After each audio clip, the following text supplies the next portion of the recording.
Esi. Aku Rahel. Aku Lira. Kita akan membuat produk olahan menggunakan konsep bioteknologi. Wah, apa tuh Kak? Kita akan membuat acar. Yeay! Yuk kita simak.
Bioteknologi berasal dari bahasa Latin yaitu bios atau hidup, teuchos atau alat, logos atau ilmu.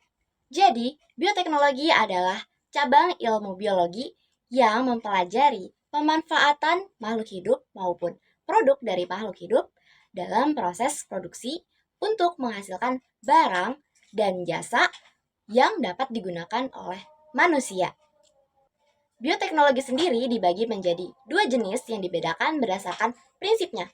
Yang pertama ada bioteknologi konvensional dan yang kedua ada bioteknologi modern. Bioteknologi konvensional adalah bioteknologi yang menerapkan prinsip fermentasi dan melibatkan mikroorganisme secara langsung.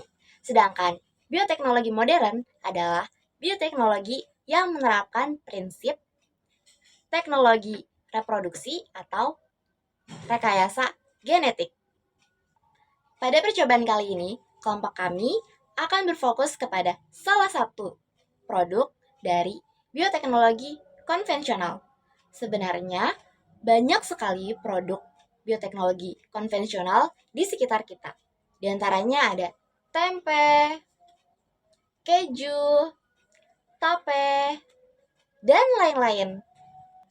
Jadi, pada percobaan kali ini, kelompok kami akan membahas fermentasi acar. Fermentasi merupakan salah satu teknik pengawetan makanan yang dapat memperpanjang umur simpan sayuran. Sayuran yang difermentasikan dengan menggunakan larutan garam atau cuka, kemudian ditutup dengan wadah tertutup sampai kurang lebih 5 minggu, akan awet sampai 2 tahun. Itulah yang disebut acar.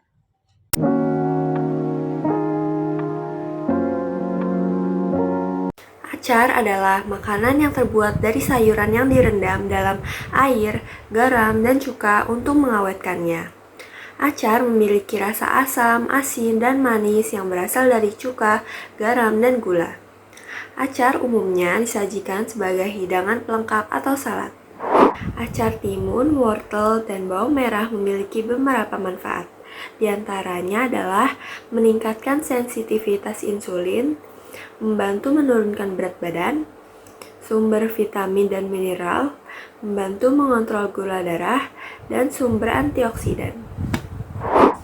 Peran cuka, garam, gula, dan cabai untuk proses fermentasi acar yaitu cuka dan garam digunakan dalam pembuatan acar untuk memberikan rasa asam, mengawetkan, dan memunculkan bakteri baik.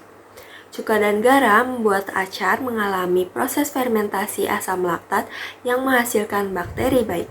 Cuka dan cabai yang digunakan dalam membuat acar memiliki sifat antimikroba yang kuat sehingga dapat menghambat pertumbuhan bakteri berbahaya.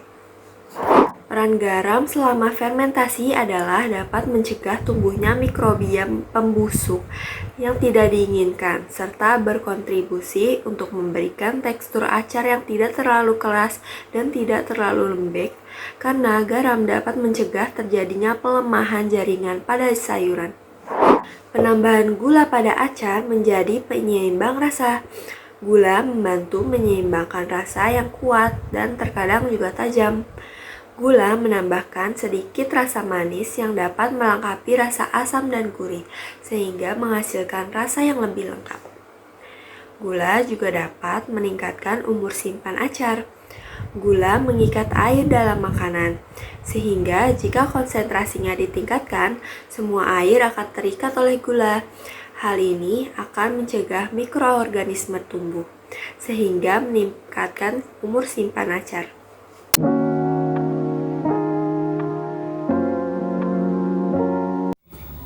Pada pembuatan acar, agen bioteknologi yang digunakan adalah bakteri asam laktat, yaitu Lactobacillus plantarum.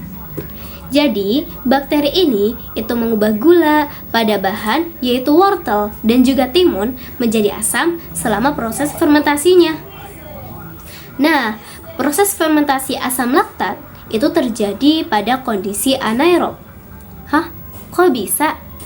Jadi, ketika wadah yang digunakan dalam proses fermentasi itu ditutup dengan rapat, maka kadar oksigennya akan menurun dan habis, sehingga bakteri akan mulai melakukan proses fermentasinya. Tapi, selain menggunakan bakteri asam laktat, pembuatan acar juga menggunakan garam dan juga cuka. Garam ini berfungsi untuk menghambat pertumbuhan bakteri yang tidak diperlukan, sedangkan cuka ini sebagai bahan pengawet dan juga untuk memberikan rasa asam pada acar.